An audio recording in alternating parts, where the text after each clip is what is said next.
कंतिया ग्राम रे ये जो उत्सव हुए राधा पाद दर्शन एठी दीर्घ वर्ष पूर्वर इठी आसी भजन कार्यक्रम रे मु जोग दिए संगीत परिवेशन करे एवं तत्सहित निजको धन्य मन करे आ विशेष करी ए कंतिया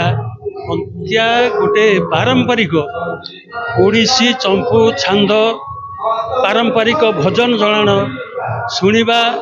पाइका बहुत व्यग्र ये श्रोता माने प्रत्येक वर्ष हमको भल लगे आमे जड़े जड़े पारंपरिक ओडिसी छांद चंपू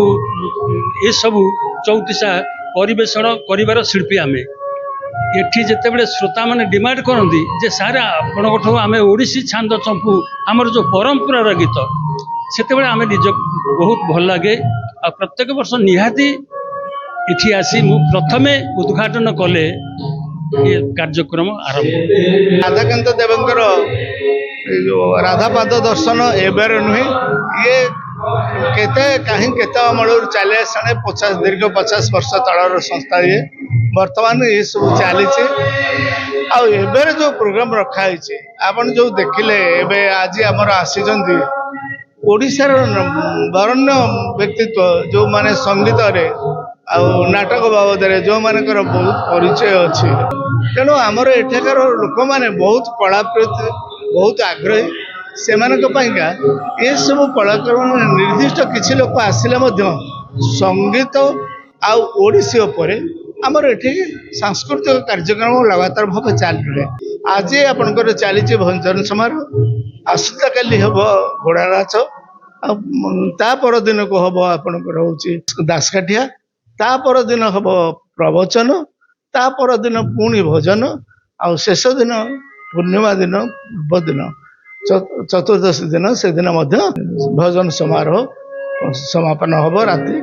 5टा पर्यंत चालू रमर पितृपुरुष माने तो चलते किंतु एबे आज जो युवपीढ़ी अच्छी से बहुत सहयोग सहानुभूति दे ये अनुष्ठान को बजाई चली किंतु ये थिला जड़े व्यक्तिगत लोकंकर अवश्य यहाँ मंदिर टी प्रतिष्ठा सी करते किंतु एबे वर्तमान ग्रामवासी माने अवदान रहिले किंतु ग्रामवासी सहयोग एप्रति अच्छी सब बड़ कथा हूँ कंतिया ग्राम ये संस्कृति संपन्न गाँ आपण मैंने देखुंटे जे आमर आंतर्जातिक ख्याति संपन्न जो माने ओडिया अस्मितार वर्तमान बाहक जो माने ओडिसी संगीतर जो माने कर्णधार समग्र ओडिशार संगीत को जो माने आगु आगु नौछंती से भलिया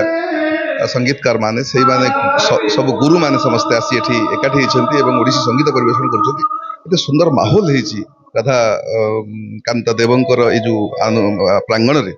आ पवित्रमय माहौल सृष्टि हेछि तेणु समस्त आयोजक बंधु बांधव को जो मैंने आयोजन करछंती विशेषकर जल सार को अधिकारी सार को आम ज्ञान भाई आरंभ कर समस्त युव बंधु मैंने समस्त एकाठी होते सुंदर सहयोग प्राय आज को बहु वर्ष धरिकी चली एवं जो कलाकार मैंने आसुंच आंतर्जातिक ख्याति संपन्न कलाकार मैंने से माने ए गाँ को निजर गाँ बोली भाई सब बड़ कथा से किसी माने पैसा ग्रहण करते किसी ना से आसिक कला